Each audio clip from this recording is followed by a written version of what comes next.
If God is the supersensory ground and goal of all reality is dead, if the supersensory world of the ideas suffer the loss of its obligatory and above it, its vitalizing and upbuilding power, then nothing more remains to which man can cling and by which he can orient himself. Martin Heidegger. Meaning, existential meaning.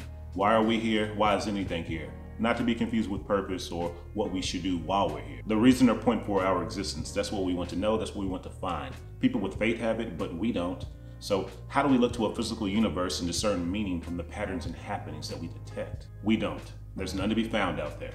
None that we can point to objectively anyway. Meaning always comes from within. Even with faith or religion, we still have to accept it as valid and true before it can become meaningful and give us the strength and resilience that we desire.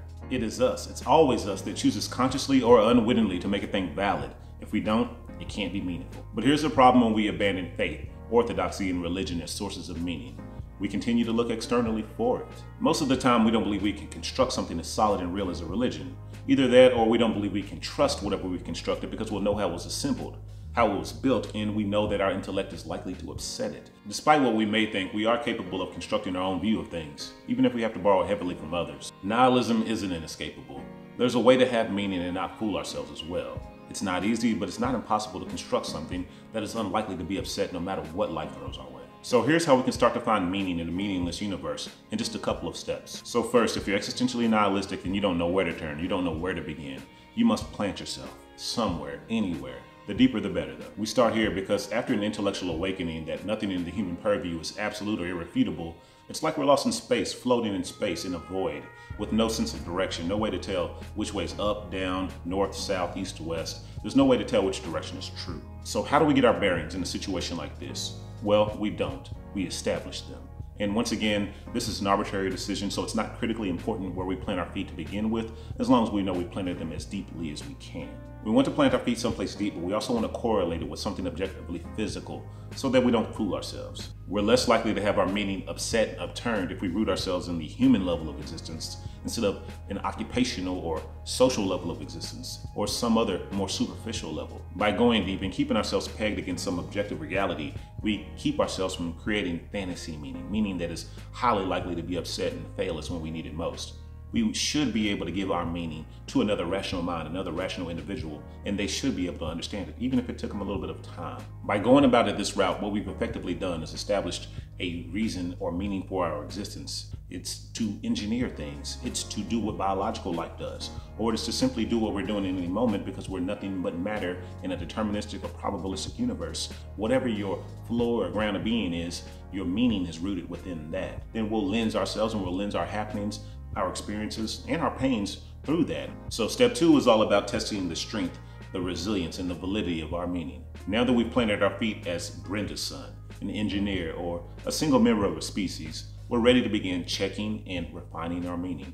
We need to load test our meaning. We need to see what it can handle.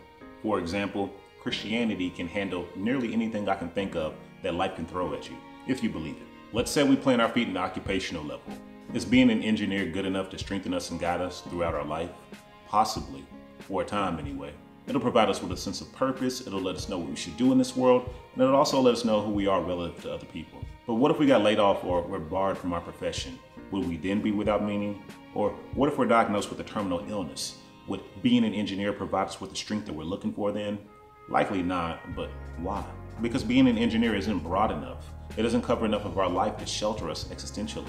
When we're trying to find meaning, what we're doing is we're seeking mental shelter. We're seeking protection from the storms of life when life rains on us. We most often lean on our meaning in bad times. We use it to provide some type of explanation or justification or rationale for the suffering and pain that we endure in life. It makes it much easier to weather the storms of existence if we have some rationale for it. My advice is to create something broad and far-reaching. Something that not only encompasses you, but also encompasses everyone and everything else. We want to create meaning that is so true that we intellectually believe it to be true for not only us, but for everyone else as well, whether they acknowledge it or accept it or not. The way we go about this and the level of existence we intellectually find sufficient for meaning will be different for nearly everyone. It doesn't matter what level you find your reason for existence, biological, national, cultural, social, occupational, physical, it really doesn't.